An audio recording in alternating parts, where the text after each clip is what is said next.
नमस्कार विद्यार्थी मित्रांनो. तुम्हाला तुमच्या ध्येयाच्या अगदी जवळ घेऊन जाणाऱ्या ज्या वाटेवरती तुमचा एक मदतनीस म्हणून, तुमचा एक सहसाथी म्हणून मदत करणाऱ्या ऑफिसर्स ऑनलाईन अकॅडमीमध्ये आपणा सर्वांचं मी सुप्रिया मनापासून स्वागत करते. आपण जी लेक्चर सिरीज सुरू केलेली आहे संयुक्त पूर्वपरीक्षा गट ब या प्रश्नपत्रिकांच्या विश्लेषणाची, त्याच्यातील आज आपण पुढचा पार्ट घेणार आहोत. आणि आज जो विषय आपण घेणार आहोत तो आहे अर्थशास्त्र. 2019च्या संयुक्त पूर्वपरीक्षा गट ब या परीक्षेमध्ये आयोगाने जे अर्थशास्त्र या विषयावरती 15 प्रश्न विचारलेले आहेत, त्या 15 प्रश्नांचा आज आपण अभ्यास करणार आहोत किंवा त्या 15 प्रश्नांचं विश्लेषण आणि स्पष्टीकरण हे आज आपण पाहणार आहोत. सो आय होप सगळेजण आलेले आहेत. सो आपण आजच्या लेक्चरला सुरुवात करूया. त्यापूर्वी मला तुम्हाला अर्थशास्त्र या विषयाचं महत्त्व काय आहे ते सांगायला आवडेल. कारण जर तुम्ही कंबाईंड एक्झामचा अभ्यास करणारे विद्यार्थी पाहिले तर मोस्टली म्हणजे जास्तीत जास्त विद्यार्थी तुम्हाला असे भेटतील ज्यांना अर्थशास्त्र या विषयाची भीती वाटते आणि त्यामुळे ते अर्थशास्त्र हा विषय स्किप करतात. आणि जी मुलं अर्थशास्त्राचा अभ्यास व्यवस्थितपणे करतात ती मुलं खूप लवकर पोस्ट मिळवतात. हा माझा एक्सपिरियन्स आहे म्हणून मी तुम्हाला सांगत आहे. कारण आपण जेव्हा अर्थशास्त्र अभ्यासाला घेतो तेव्हा आपल्याला अर्थशास्त्र हा विषय अगदी किचकट आणि खूप असा गुंतागुंतीचा असल्यासारखा वाटतो. कारण खूप सगळे आकडे त्याच्यामध्ये असतात की आकडेवारी पाठ करायची म्हणजे आपल्याला नकोसं होऊन जातं. बऱ्याचदा अर्थशास्त्रामधल्या काही संकल्पना असतात ज्या पुन्हा पुन्हा वाचल्या तरी समजतच नाहीत. अर्थशास्त्रामधला एक घटक असा जो की राष्ट्रीय उत्पन्न म्हणून आहे, तो आपल्या एक्झामच्या दृष्टीने महत्त्वाचा आहे. मात्र जेव्हा तुम्ही राष्ट्रीय उत्पन्न हा घटक वाचायला घेता आणि जर तो घटक तुम्हाला समजला नाही तर अर्थशास्त्र या विषयामधला इंटरेस्टच तुमचा निघून जातो. आणि हा इंटरेस्ट तुमचा जाऊ नये आणि अर्थशास्त्र विषय किती सोपा आहे, किती मजेशीर आहे हे तुम्हाला समजावं म्हणूनच आज आपण अर्थशास्त्र या विषयावरती जे आयोगाने विचारलेले प्रश्न आहेत ते घेणार आहोत. आता जर तुम्ही या पद्धतीने अभ्यास केला, अर्थशास्त्राशी जर तुम्ही मैत्री केली, अर्थशास्त्रामधल्या संकल्पना जर तुम्ही समजून घेतल्या तर तुम्ही जगताना रोजच्या जीवनामध्ये तुम्हाला आजूबाजूला अर्थशास्त्र दिसायला लागेल आणि त्याच्यामुळे अर्थशास्त्राचा अभ्यास तुमचा खूप सोपा होऊन जाईल आणि तुम्ही पोस्ट जी मिळवणार आहात किंवा जी तुमची ड्रीम पोस्ट आहे ती पोस्ट मिळवताना याची तुम्हाला खूप हेल्प होईल. कारण अर्थशास्त्रासारखा अतिशय महत्त्वाचा आणि मार्क्स मिळवून देणारा विषय जो आहे तो तुम्ही स्किप करणार आहे. तर आज आपण अर्थशास्त्राचे जे 15 प्रश्न आहेत जे की कंबाईंडला 2019 मध्ये विचारलेले होते ते प्रश्न घेणार आहोत. सो आजच्या लेक्चरला आपण सुरुवात करूया. आय होप सगळेजण प्रेझेंट आहेत. पहिला प्रश्न आहे, भारताच्या आयात भागीदार देशांची त्यांच्या 2016-17 वर्षातील आयात भागीदारीतील महत्वानुसार उतरत्या क्रमाने क्रमवारी लावा. पहिल्यांदा तर लक्षात घ्या की तुम्हाला विचारले काय. इथे विचारले तुम्हाला उतरत्या क्रमाने त्यांची क्रमवारी आपल्याला लावायची आहे. आणि कुठले देश विचारले, तिथे आयात भागीदार विचारलेत. 2016-17चा डाटा विचारला आहे कारण बुक्समध्ये जे अवेलेबल असतं त्याच्याबद्दलच आयोग विचारतो. असं नाही होणार की आता 2020 जे वर्ष आहे ते चालू झालेलं आहे आणि तुम्हाला लगेच 2020ची आकडेवारी विचारली गेली. एखादा इंडेक्स असेल, एखादा रिपोर्ट असेल तर जो रिसेंट असतो त्याच्याबद्दलची माहिती विचारली जाते. पण जर तुम्ही मागच्या 2 वर्षाच्या प्रश्नपत्रिका पाहिल्या तर आयोगाने खूप अलीकडचं किंवा खूप नवीन असे क्वेश्चन न विचारता थोडं 1-2 वर्ष पाठीमागे जाऊन प्रश्न विचारलेले आहेत. सो या गोष्टी तुम्हाला अभ्यास करताना लक्षात घ्यायच्या आहेत. इथे देश दिलेले आहेत: सौदी अरेबिया, चीन, USA, इंडोनेशिया, दक्षिण कोरिया, इराक आणि UAE.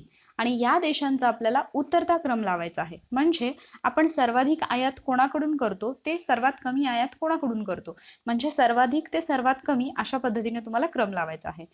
ऑप्शन 1 आहे चीन, सौदी अरेबिया, UAE, USA, दक्षिण कोरिया, इंडोनेशिया आणि इराक. ऑप्शन 2 आहे USA, चीन, UAE, सौदी अरेबिया, दक्षिण कोरिया, इंडोनेशिया आणि इराक. त्यानंतर ऑप्शन 3 आहे चीन, USA, UAE, Saudi Arabia, Indonesia, दक्षिण कोरिया आणि इराक.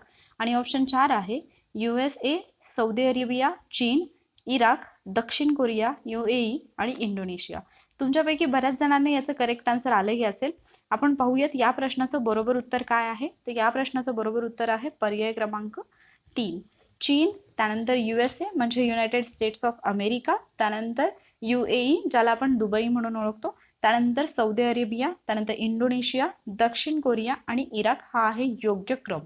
या देशांकडून आपण जे आहे ती आयात केलेली आहे किंवा आयात भागीदारीमध्ये या देशांचा हा उतरता क्रम आहे. हा क्रम तुम्हाला लक्षामध्ये ठेवायचा आहे.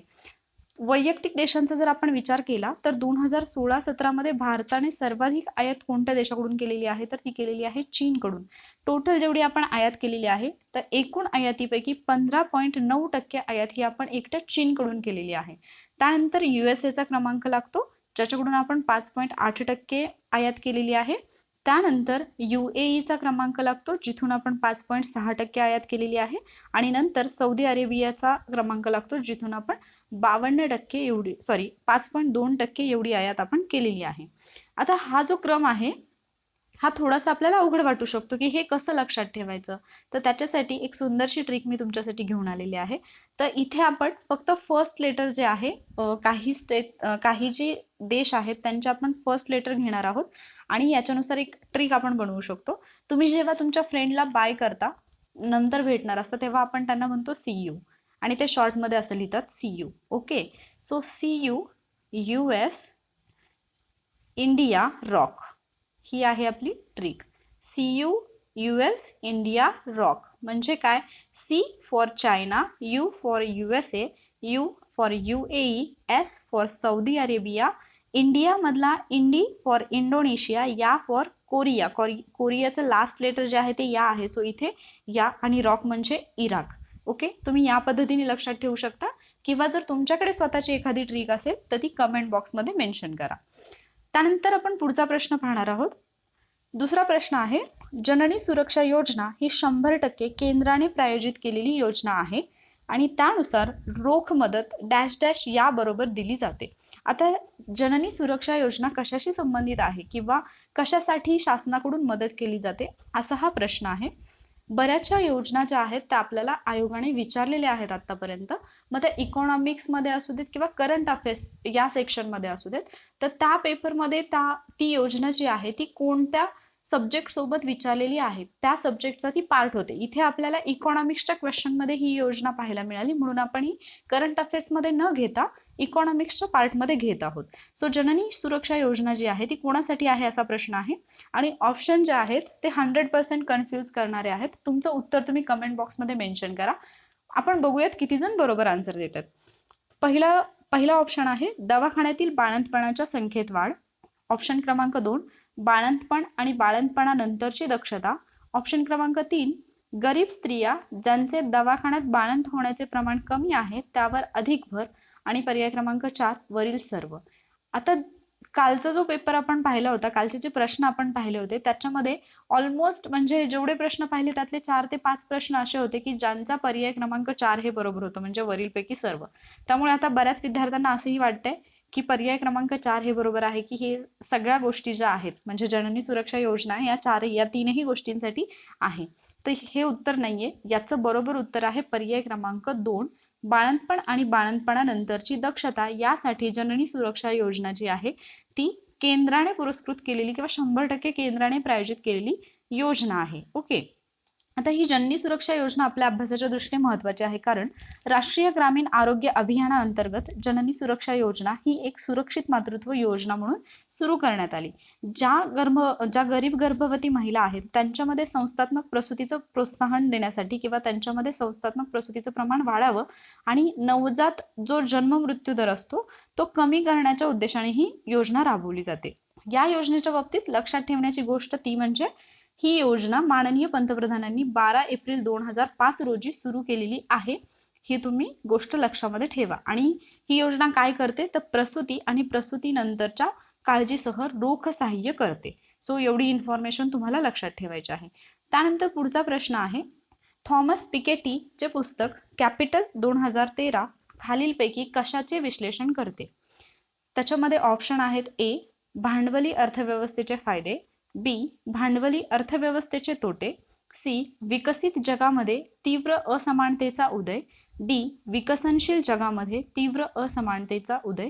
आणि पर्याय आहेत फक्त ए बरोबर, फक्त बी बरोबर, फक्त सी बरोबर आणि चौथा पर्याय आहे ए आणि डी बरोबर. आता लक्षात घ्या की तुम्ही जे बुक रेफर करत असाल, आय थिंक सगळेजण कोळंबे सरांचं बुक रेफर करत असतील आणि काही जण देसले सरांचं बुक रेफर करत असतील, तर त्याच्यामध्ये तुम्हाला कुठेही थॉमस पिकेटी हे नाव आढळलं नसेल किंवा हे आता कॅपिटल हे त्यांचं पुस्तक. मग ह्या गोष्टी असे प्रश्न येतात इकॉनॉमिक्सला आणि म्हणूनच इकॉनॉमिक्सची मुलांना भीती वाटते. सो आता हे जे पुस्तक आहे तर लक्षात घ्या की जेव्हा कधी असा प्रश्न येतो तर ते पुस्तक उगीच आयोगाने सडनली कुठल्या तरी एखाद्या लेखकाचं किंवा अर्थतज्ञाचं पुस्तक उचललं आणि ते विचारलं असं होत नाही. त्याच्या पाठीमागे काहीतरी रिझन असतं. कोणत्या तरी कारणाने ते पुस्तक चर्चेमध्ये असतं किंवा त्या पुस्तकावरती काही ना काहीतरी गोष्टी बोलल्या गेलेल्या असतात किंवा काही ना काही बातम्या आलेल्या असतात आणि त्यामुळे ते पुस्तक चर्चेमध्ये असतं आणि म्हणून असे प्रश्न आयोग आपल्याला विचारत असतो. सो हे जे पुस्तक आहे थॉमस पिकेटी यांचं, त्याचं तर ॲक्च्युअल नाव जे आहे ते फक्त कॅपिटल असं नाहीये, तर capital in the 21st century असं या पुस्तकाचं नाव आहे आणि हे थॉमस पिकेटी यांचं पुस्तक आहे, capital in the 21st century. आता हे जे पुस्तक आहे तर त्या पुस्तकामध्ये कॅपिटल म्हणजे काय असतं तर भांडवल. ओके, सो या पुस्तकामध्ये त्यांनी काय सांगितलेलं आहे, विकसित देश जे आहेत तर त्या जगामध्ये विकसित देशांमध्ये जी तीव्र असमानता आढळून येते तर त्या तीव्र असमानतेचा उदय याविषयी हे पुस्तक आहे. त्यामुळे आपलं ह्या प्रश्नाचं बरोबर उत्तर आहे ऑप्शन क्रमांक 3. ओके, आता लक्षात घ्या, हे जे थॉमस पिकेटी आहेत ते एक फ्रेंच अर्थतज्ञ आहेत. ही गोष्ट लक्षामध्ये ठेवा कारण आयोग बऱ्याचदा असे प्रश्न सुद्धा विचारतो. जे फ्रेंच अर्थतज्ञ आहेत आणि त्यांनी काय केलेलं आहे तर जे भांडवल आहे 21व्या शतकामध्ये, हे भांडवल कशा पद्धतीने काम करते किंवा विकसित देशामध्ये भांडवलामध्ये कशी तीव्र असमानता आहे किंवा तिचा कसा उदय होत आहे ते या पुस्तकामध्ये त्यांनी मेन्शन केलेलं आहे. आता या प्रश्नाचा अभ्यास करताना तुम्हाला असा प्रश्न पडेल की आता थॉमस पिकेटींवरती तो प्रश्न विचारलेला आहे ऑलरेडी, मग आता आपण परत त्याचा का अभ्यास करायचा, आता थोडीच आयोग सेम क्वेश्चन रिपीट करणार आहे. आयोग सेम क्वेश्चन रिपीट नाही करणार, बट एक गोष्ट आपल्याला लक्षात घ्यायची की जर लास्ट इयर आयोगाने थॉमस पिकेटी अशा एखाद्या लेखकावरती प्रश्न विचारलेला आहे, अर्थतज्ञावरती प्रश्न विचारलेला आहे, तर आता येणाऱ्या आपल्या एक्झाममध्येही आयोग आपल्याला असा एखादा प्रश्न विचारू शकतो. मग असे कोणते अर्थतज्ञ आहेत जे की चर्चेमध्ये आहेत आणि त्यांच्यावरती आपल्याला प्रश्न बनू शकतो, तर तुमच्यापैकी कोणी मला नाव सांगू शकतं का की कोण खूप चर्चेमध्ये आहे आणि त्यांच्यावरती आपल्याला प्रश्न बनू शकतो? एक नाव आहे अभिजित बॅनर्जी आणि इस्तर डफलो. इस्तर डफलोपेक्षा अभिजित बॅनर्जी आपल्यासाठी खूप इम्पॉर्टंट आहेत. अभिजित बॅनर्जी कोण आहेत हे तुम्हाला कमेंट बॉक्समध्ये सांगणार आहात. आता अभिजित बॅनर्जी ह्या व्यक्तीने जे पुस्तकं लिहिलेली आहेत किंवा त्यांचा एखादा प्रबंध आहे, त्यांची जी नावं आहेत ती तुम्हाला पाहून ठेवायची आहेत कारण ते आपल्यासाठी येणाऱ्या एक्झामच्या दृष्टीने महत्त्वाचं आहे. जसं आयोगाने आपल्याला इथे थॉमस पिकेटी विचारले तसं 2020च्या एक्झाममध्ये आपल्याला अभिजित बॅनर्जी यांच्यावरती 100% प्रश्न बनू शकतो. सो अभिजित बॅनर्जी यांच्याबद्दल ज्यांना जास्तीची माहिती आहे त्यांनी कमेंट बॉक्समध्ये मेन्शन करा. त्यानंतर आपण पुढचा प्रश्न पाहणार आहोत. दारिद्र्य मापनासंबंधातील तेंडुलकर समितीने पुढील सूचना केल्या. 3 विधानं दिलेत आणि कोणती विधानं बरोबर आहेत असं आपल्याला विचारलेलं आहे. विधान ए आहे उष्मांकाधारित दारिद्र्य रेषेच्या संकल्पनेपासून दूर जाणे, म्हणजेच दारिद्र्य रेषा उष्मांकाधारित न ठेवणे. बी विधान आहे दारिद्र्याचे अंदाज मापन करण्यासाठी वेगवेगळ्या वस्तू गटांसाठी वेगवेगळे संदर्भ कालावधी विचारात घेणे. आणि सी आहे शिक्षण व आरोग्यासाठी केलेल्या व्यक्तिगत खर्चाचा समावेश करणे. आता आपल्याला विचारले वरीलपैकी कुठले विधान किंवा कुठली विधाने बरोबर आहे किंवा आहेत. सब ऑप्शन आहेत ए आणि सी फक्त, दुसरा ऑप्शन आहे वरील सर्व, नंतर आहे ए आणि बी आणि शेवटचा ऑप्शन आहे बी आणि सी. मी कालही तुम्हाला सांगितलं होतं की जनरली आपल्याला सवय असते की जर आपल्याला सगळी विधानं बरोबर आहे हे माहीत असतील तर आपण ऑप्शनकडे म्हणजे सब ऑप्शनकडे न जाता आपण डिरेक्टली 4 नंबर जे असतं त्याला आपण टिक करतो किंवा सर्कल करून येतो. पण बऱ्याचदा वरील सर्व हा ऑप्शन 4 मध्ये न देता 2 मध्ये दिला जातो, 3 मध्ये दिला जातो किंवा 1 मध्ये दिला जातो. जसं की इथे आपल्याला 2 मध्ये दिलेलं आहे जे आहे आपल्या प्रश्नाचं बरोबर उत्तर. आता ही जी तेंडुलकर समिती आहे ती दारिद्र्य मापनाच्या दृष्टीने खूप महत्त्वाची आहे, जिला आपण सुरेश तेंडुलकर तज्ञ गट 2005 म्हणून ओळखतो. ओके, सो ही जी सुरेश तेंडुलकर समिती आहे ती आपल्यासाठी का महत्त्वाची आहे, कारण सुरेश तेंडुलकर यांच्या अध्यक्षतेखाली डिसेंबर 2005 मध्ये एक तज्ञ गट स्थापन करण्यात आलेला होता आणि हा तज्ञ गट जो होता त्या तज्ञ गटाने आपला अहवाल जो आहे तो 2009 मध्ये सादर केलेला होता. लक्षात घ्या की तज्ज्ञ गटाची स्थापना कधी झाली 2005ला, 2009ला अहवाल सादर केला आणि 2011 मध्ये भारत शासनाने या आयोगाच्या किंवा या गटाच्या शिफारशी स्वीकारलेल्या आहेत आणि त्यामुळे ही कमिटी महत्वाची आहे. सुरेश तेंडुलकर समिती आणि सी रंगराजन समिती दारिद्र्य मापनाशी संबंधित असणाऱ्या या दोन अतिशय महत्वाच्या अशा समित्या आहेत आणि त्यामुळे या आपल्याला लक्षातच ठेवायच्या आहेत. आता सुरेश तेंडुलकर समितीने काय सांगितलं होतं, तर उष्मांकाधारित म्हणजे दारिद्र्य रेषा जी आहे ती उष्मांकाधारित ठेवायची नाही. म्हणजे काय, तर उष्मांकानुसार जे आपण मोजतो दारिद्र्य तर ते मोजायचं नाही. दारिद्र्याचे अंदाज मापन करण्यासाठी वेगवेगळ्या वस्तू गटांसाठी त्यांनी वेगवेगळे संदर्भ कालावधी विचारामध्ये घेतले होते. आता ज्या वस्तू गट आहेत तर त्याच्यामध्ये प्रत्येक वस्तूसाठी एकच संदर्भ कालावधी विचारात न घेता तर त्या प्रत्येक वस्तूच्या किमतीनुसार किंवा त्या वेळेच्या परिस्थितीनुसार त्यांनी वेगवेगळे संदर्भ कालावधी विचारात घेण्याचा त्यांनी शिफारस केली होती आणि शिक्षण आणि आरोग्यासाठी केलेल्या व्यक्तिगत खर्चाचा समावेश करणे. म्हणजे सुरेश तेंडुलकर तज्ज्ञ गटाच्या पूर्वी जी समिती आली होती म्हणजे जो लकडावाला गट आला होता त्यांनी शिक्षण आणि आरोग्यासाठी केलेला खर्च जो होता तो दारिद्र्य मापनामध्ये त्यांनी विचारामध्ये घेतला नव्हता. मात्र सुरेश तेंडुलकर कमिटीने काय केलं, तर दारिद्र्य रेषेच्या संचामध्ये अन्नासोबत आरोग्य शिक्षण हे घटकही जे आहेत ते त्यांनी इन्क्लूड केले. त्यामुळे ही सर्व विधानं बरोबर आहेत. आता सुरेश तेंडुलकर समितीच्या बाबतीमध्ये काही गोष्टी लक्षामध्ये ठेवा. एक, या तज्ज्ञ गटाने दारिद्र्य रेषा मोजण्यासाठी कॅलरीच्या निकषाचा वापर सोडून देण्याची शिफारस केली. जे आपण पहिल्या विधानामध्ये पाहिलं तेच, कॅलरीच्या निकषाचा वापर सोडून देण्याची शिफारस केली. ओके. त्यानंतर दुसरी गोष्ट म्हणजे त्यांनी दारिद्र्य रेषेच्या संचामध्ये आरोग्य शिक्षण इत्यादीवरील खर्चाचा सुद्धा स्वीकार केला. आणि तिसरी गोष्ट, तज्ज्ञ गटाने URP उपभोगावर आधारित दारिद्र्य रेषेऐवजी MRP उपभोगावर आधारित दारिद्र्य रेषेचा वापर केला. URPच्या ऐवजी MRPचा वापर केला, हे लक्षात ठेवा. आता हे URP काय असतं, MRP काय असतं, MMRP काय असतं, हे जेव्हा मी तुमचं अर्थशास्त्राचं लेक्चर घेईन तेव्हा मी तुम्हाला इन डिटेल्स हे सगळं समजवणार आहे. मात्र एवढं लक्षात घ्या की जो आपला सुरेश तेंडुलकर गट आहे त्या गटाने URP उपभोगावर आधारित दारिद्र्य रेषेऐवजी MRP वरती जो उपभोगावर आधारित जी होती ती दारिद्र्य रेषा जी आहे ती काढलेली आहे. आता सुरेश तेंडुलकर समितीच्या बाबतीत काही आकडे आहेत जे आपल्याला लक्षामध्ये ठेवायचे आहेत आणि ते म्हणजे या समितीने जे आहे ते 3 वर्षांसाठी वेगवेगळी आकडेवारी आपल्याला दिलेली आहे. तर सुरुवातीला 2004-5 या सालासाठी या समितीने दारिद्र्य मोजलं, जे की त्यांना पूर्ण भारतामध्ये 37.2% एवढं दारिद्र्य आढळलं. त्याच्यापैकी 41.8% दारिद्र्य जे आहे ते त्यांना ग्रामीण भागामध्ये आढळलं आणि 25.7% हे शहरी भागामध्ये आढळलं. आता लक्षात घ्या की भारतातलं जे आहे ते 37.2 आहे, ग्रामीण भागामध्ये भारतापेक्षाही जास्त आहे 41.8 आणि शहरी भागामध्ये 25.7. त्यानंतर 2009-10 या वर्षासाठीही तेंडुलकर समितीने दारिद्र्याचे आकडे जे होते ते जाहीर केले होते. तर पूर्ण भारतामध्ये त्यांना दारिद्र्य 29.8% एवढं आढळलं. त्यापैकी ग्रामीण भागामध्ये त्यांना 33.8 आणि शहरी भागामध्ये 20.9% एवढं आढळलं. त्यानंतर 2011-12ची आकडेवारी आपल्यासाठी खूप इम्पॉर्टंट आहे, जी की तुमची पाठच असायला हवी. ती म्हणजे भारतामध्ये सुरेश तेंडुलकर समितीला 2011-12 या वर्षी 21.9% एवढं दारिद्र्य आढळलं. ग्रामीण भागामध्ये 25.7% आणि शहरी भागामध्ये 13.7% एवढं दारिद्र्य हे आढळलेलं आहे. सो हे जे आकडे आहेत ते तुम्ही व्यवस्थित लक्षामध्ये ठेवा, कारण हे आपल्या एक्झामच्या दृष्टीने खूप महत्त्वाचे असे आकडे आहेत. त्यानंतर आपण पुढचा प्रश्न पाहणार आहोत. आर्थिक सुधारणांनंतर म्हणजे 1990-91 ते 2012-13 या काळात स्थूल देशांतर्गत उत्पादनाचा दर डॅश डॅश प्रवृत्ती दर्शवतो. म्हणजे आपला जो GDP आहे, GDP ग्रोथ जी आहे ती आर्थिक सुधारणांनंतर कशी आहे. 1990-91 ते 2012-13 या कालावधीमध्ये GDP मध्ये काय फरक पडलेला आहे, असा हा प्रश्न विचारलेला आहे. आता जरी तुम्ही अभ्यास केलेला नसेल, जरी तुम्हाला अर्थशास्त्र हा विषय आवडत नसेल, तरी फक्त तुम्हाला जर थोडंसं नॉलेज असेल इकॉनॉमिक्सचं किंवा एक तुम्ही कॉमन सेन्स जर यूज करून तुम्ही लॉजिक जर लावलं तर या प्रश्नाचं उत्तर तुम्हाला येऊ शकतं.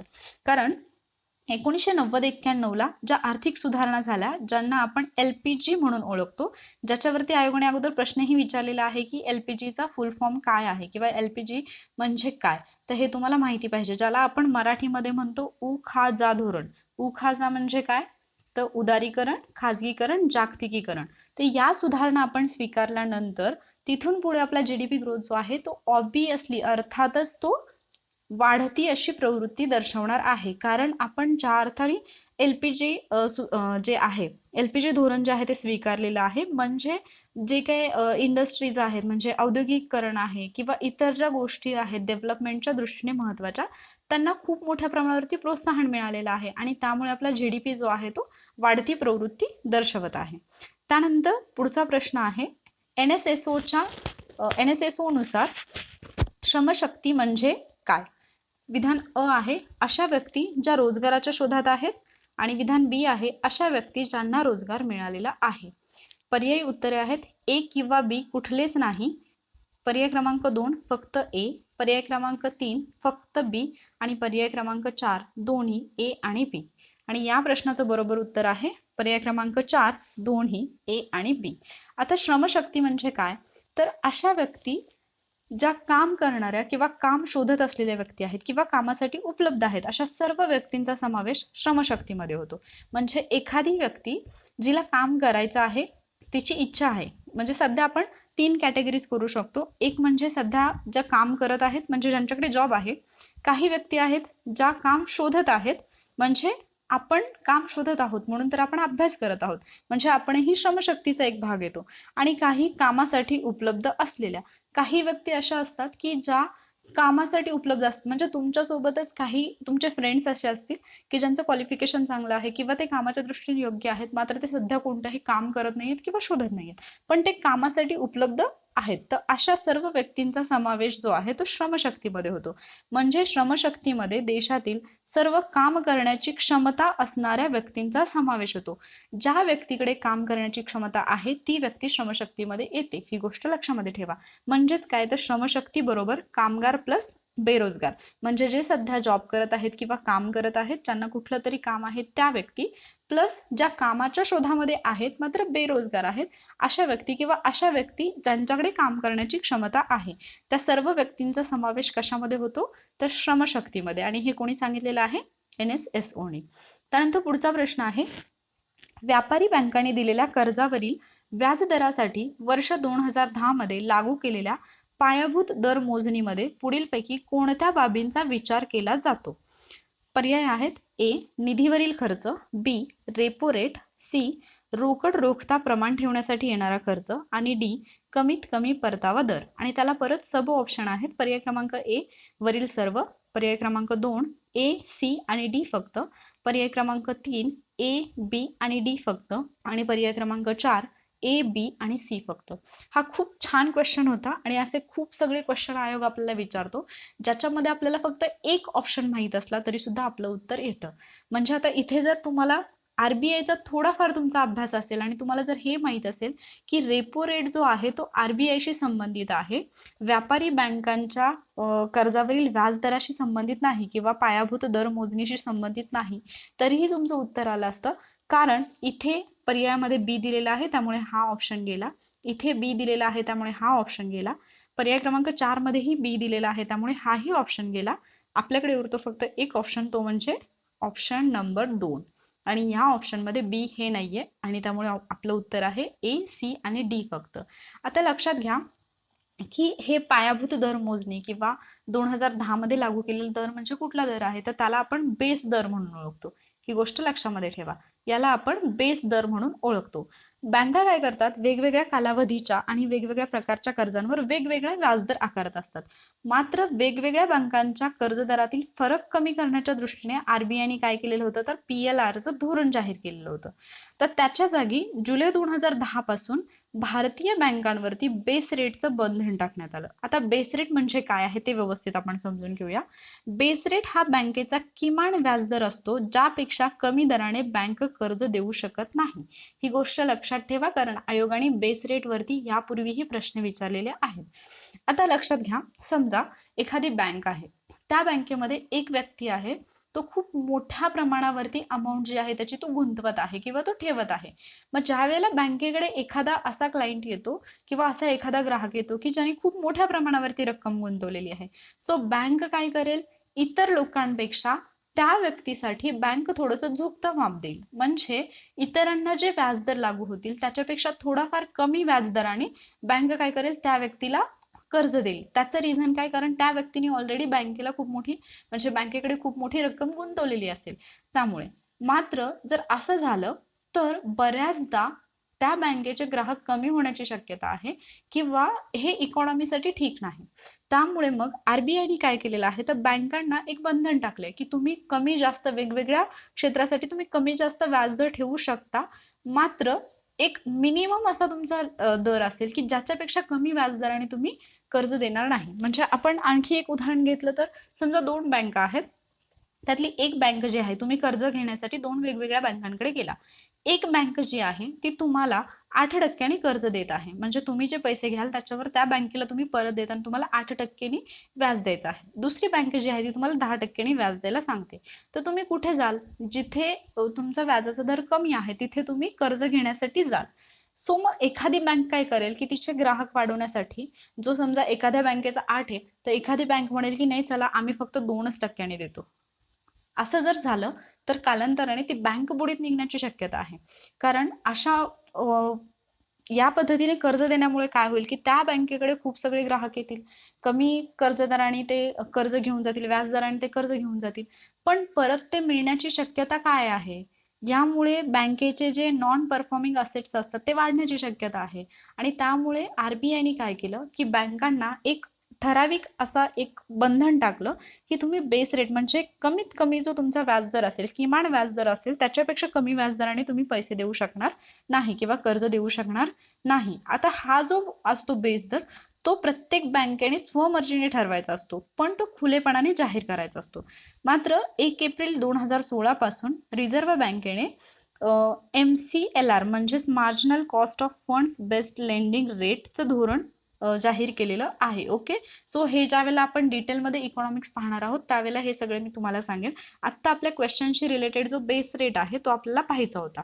आता याच्यामध्ये बँकांकडे व्यापारी बँकांनी दिलेल्या कर्जावरील व्याजदरासाठी 2010 मध्ये जो आपल्याला बेस रेट लागू केलेला आहे त्याच्यामध्ये कोणत्या बाबींचा विचार केला जातो, तर निधीवरचा खर्च, त्यानंतर रोकड रोखता प्रमाण ठेवण्यासाठी येणारा खर्च आणि कमीत कमी परतावा दर, या 3 गोष्टींसाठीचा जो खर्च आहे किंवा ह्या 3 बाबी ज्या आहेत त्यांचा विचार इथे केला जातो. रेपो रेट जो आहे तो आरबीआयशी रिलेटेड आहे. ज्या वेळेला म्हणजे आरबीआय आणि व्यापारी बँका यांच्यामध्ये जे व्यवहार होत असतात त्याच्याशी रेपो रेट आणि रिव्हर्स रेपो रेट हे रिलेटेड आहेत. सो जेव्हा कधी पुढे प्रश्न येईल किंवा आपण जेव्हा इकॉनॉमिक्स पाहणार आहोत त्यावेळेला आपण या गोष्टी डिटेलमध्ये पाहणार आहोत.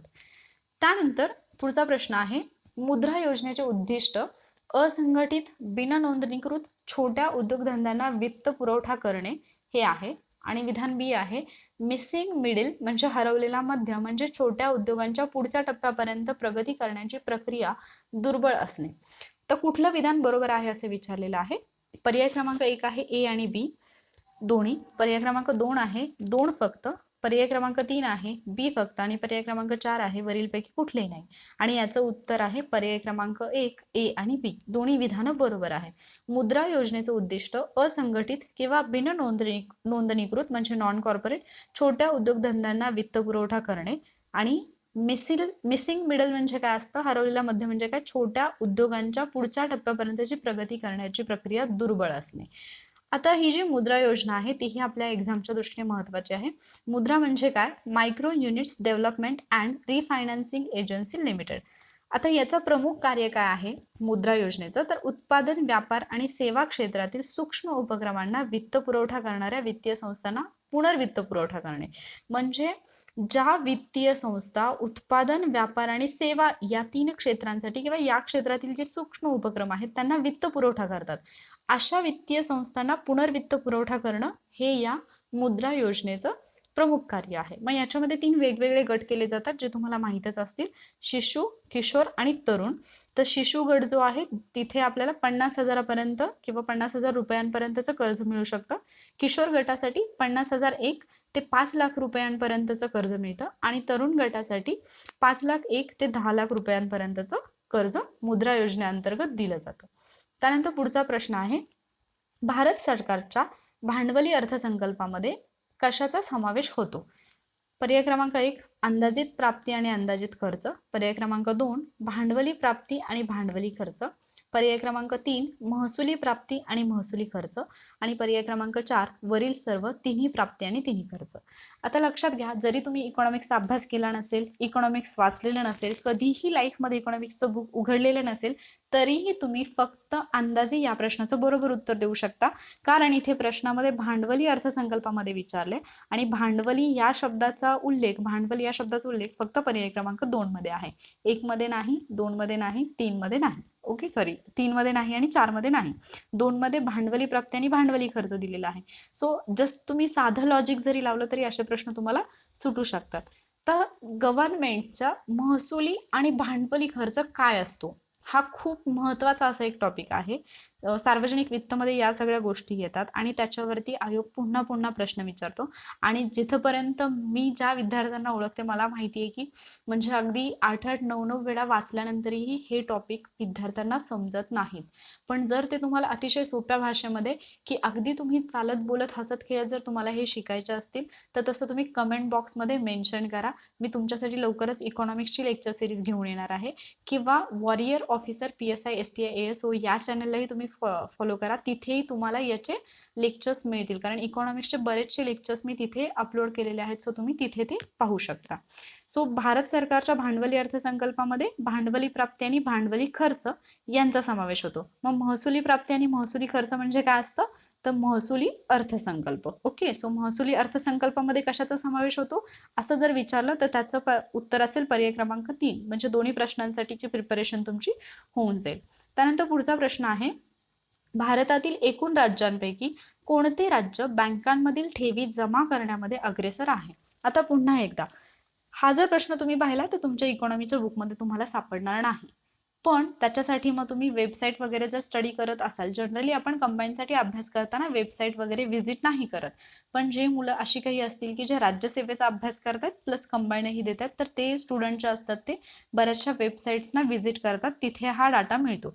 पण हे कुठेतरी न्यूजमध्ये, कुठेतरी मॅगझिनमध्ये याचा उल्लेख असतो, म्हणून आयोग असे प्रश्न विचारतो. सो अशा प्रश्नांमध्ये जर तुम्हाला माहीत असेल तर रिस्क घ्या, म्हणजे उत्तर लिहा. अदरवाईज असे प्रश्न तुम्ही स्किप करू शकता. इथे विचारले की कोणतं राज्य आहे जे बँकांमधल्या ठेवी जमा करण्यामध्ये अग्रेसर आहे, तर याचं बरोबर उत्तर आहे पर्याय क्रमांक 4. तो म्हणजे आपला महाराष्ट्र राज्य जे आहे ते बँकांमधील ठेवी जमा करण्यामध्ये अग्रेसर आहे. सो जर आपण सुरुवातीची काही राज्य बघितली तर पहिला क्रमांक लागतो महाराष्ट्र, त्यानंतर दिल्ली, त्यानंतर तामिळनाडू, त्यानंतर कर्नाटका, त्यानंतर उत्तर प्रदेश, त्यानंतर गुजरात आणि त्यानंतर वेस्ट बेंगॉल म्हणजेच पश्चिम बंगाल. ओके, सो ही पहिली 7 राज्य आहेत.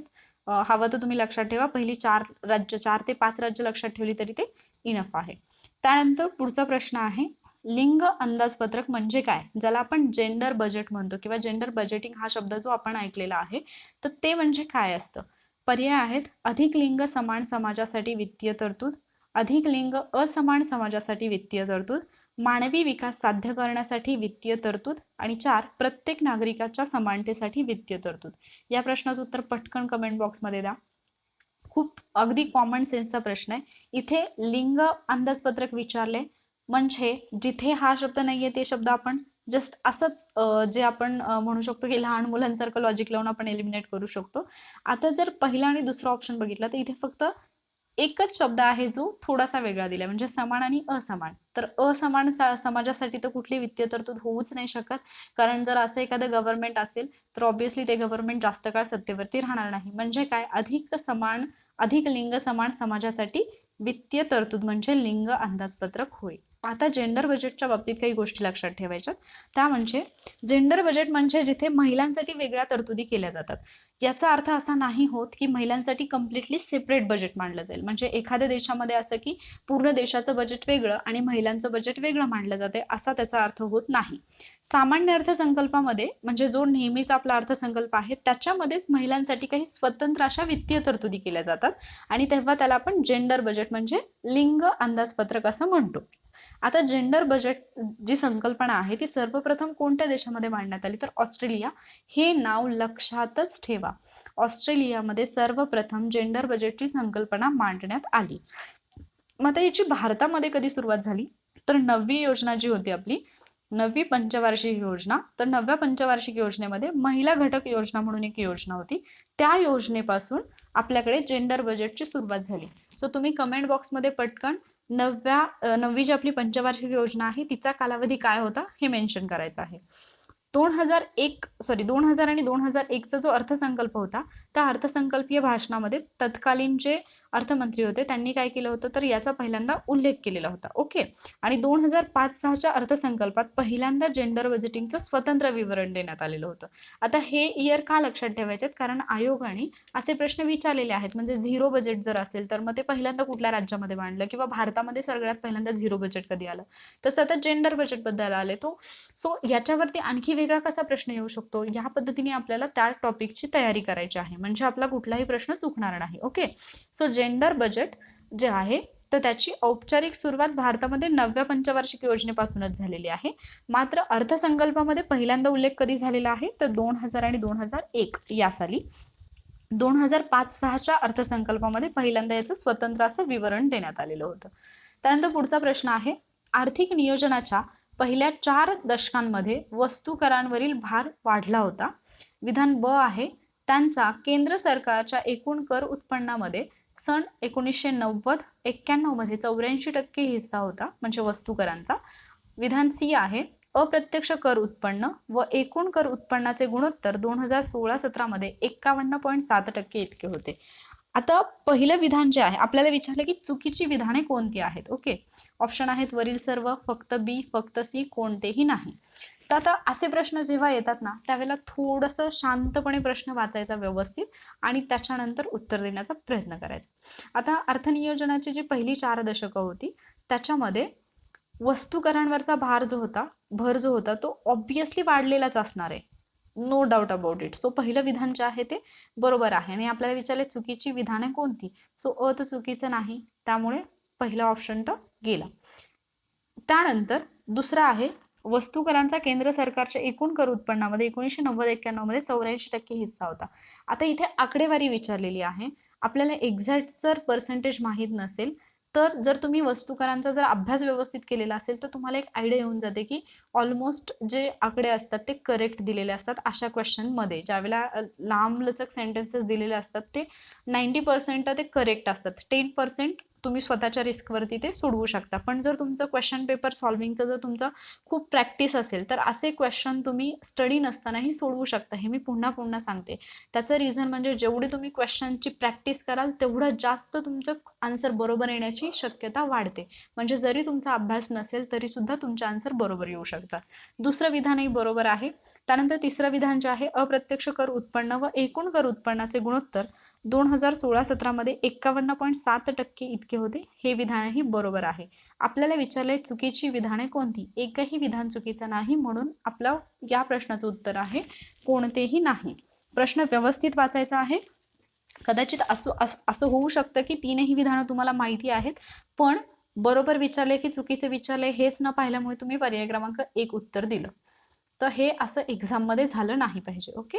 त्यानंतर पुढचा प्रश्न आहे बिगर अनुसूचित बँका म्हणजे अशा बँका की ज्या भारतीय रिझर्व्ह बँक कायदा 1934च्या कोणत्या सूचीमध्ये समाविष्ट नाहीत. डॅश डॅश सूचीमध्ये समाविष्ट नाहीत. ऑप्शन आहेत दुसऱ्या, त्यानंतर पहिल्या, त्यानंतर तिसऱ्या आणि नंतर वरीलपैकी कोणत्याही नाही. आता अनुसूचित बँका आणि गैर अनुसूचित बँका किंवा बिगर अनुसूचित बँका असे बँकांचे 2 वेगवेगळे प्रकार आहेत. तर त्याच्यामध्ये अशा कोणत्या बँका आहेत ज्यांना बिगर अनुसूचित बँका म्हणतात. तर भारतीय रिझर्व्ह बँक कायदा 1934च्या दुसऱ्या अनुसूचीमध्ये किंवा दुसऱ्या सूचीमध्ये समाविष्ट नसणाऱ्या बँका म्हणजे बिगर अनुसूचित बँका आणि अनुसूचित बँका म्हणजे ज्यांचा समावेश रिझर्व्ह बँक कायदा 1934च्या दुसऱ्या सूचीमध्ये करण्यात आलेला आहे त्या बँका. तर ज्या बँकांचा समावेश दुसऱ्या अनुसूचीमध्ये होत नाही त्यांना गैर अनुसूचित बँका म्हणतात. आता ह्या बँका ज्या आहेत त्या बँकांना आरबीआयची कर्जे, पुनर्वित्त, विनिमय पत्रांची पुनर्वटवणी अशा ज्या सुविधा असतात त्या प्राप्त होत नाहीत. मात्र या सर्व सुविधा ज्या आहेत त्या अनुसूचित बँकांना प्राप्त होतात. त्यानंतर या बँका ज्या आहेत म्हणजे ज्या आपण गैर अनुसूचित किंवा बिगर अनुसूचित बँका म्हणतो त्यांना आरबीआयची काही बंधनं लागू पडतात. जसं की CRRचं बंधन असेल. CRR म्हणजे काय असतो तर बँकांना त्यांच्या टोटल निधीपैकी काही निधी जो असतो, एक ठराविक रक्कम जी असते ती RBI कडे ठेवावी लागते. ओके, त्याला आपण CRR म्हणतो. आणि काही रक्कम बँकांना स्वतःकडे ठेवावी लागते, त्याला आपण SLR म्हणतो. जसं मी मगाशी सांगितलं की हे सगळं डिटेलमध्ये आपण इकॉनॉमिक्सच्या लेक्चरमध्ये पाहणार आहोत. सो CRRचा निधी जो आहे तो या ज्या बिगर अनुसूचित बँका आहेत त्यांना CRRचं बंधन असतं, मात्र त्या CRRचा जो निधी आहे तो स्वतःकडे ठेवण्याची संमती सुद्धा त्यांना देण्यात येते. म्हणजे CRRचा निधी जो आहे तो त्यांना रिझर्व्ह बँकेकडे न ठेवता ते स्वतःकडे ठेवू शकतात. गैर अनुसूचित बँकांमध्ये कोणत्या बँकांचा समावेश होतो, तर भारतीय खाजगी गैर अनुसूचित बँका, त्यानंतर जिल्हा मध्यवर्ती सहकारी बँका आणि प्राथमिक सहकारी पतसंस्था. एक गोष्ट लक्षामध्ये घ्या, राज्य सहकारी बँका ज्या आहेत त्या गैर अनुसूचित येत नाहीत. ओके, सो गैर अनुसूचित बँका कोणत्या आहेत आणि अनुसूचित बँका कोणत्या आहेत याची एक छोटीशी लिस्ट बनवा आणि ती व्यवस्थितपणे तुम्ही प्रिपेअर करा, कारण याच्यावरती आयोग आपल्याला प्रश्न विचारू शकतो. त्यानंतर पुढचा प्रश्न आहे, मध्यावधी राजकोषीय सुधारणांचा अंतिम उद्देश काय?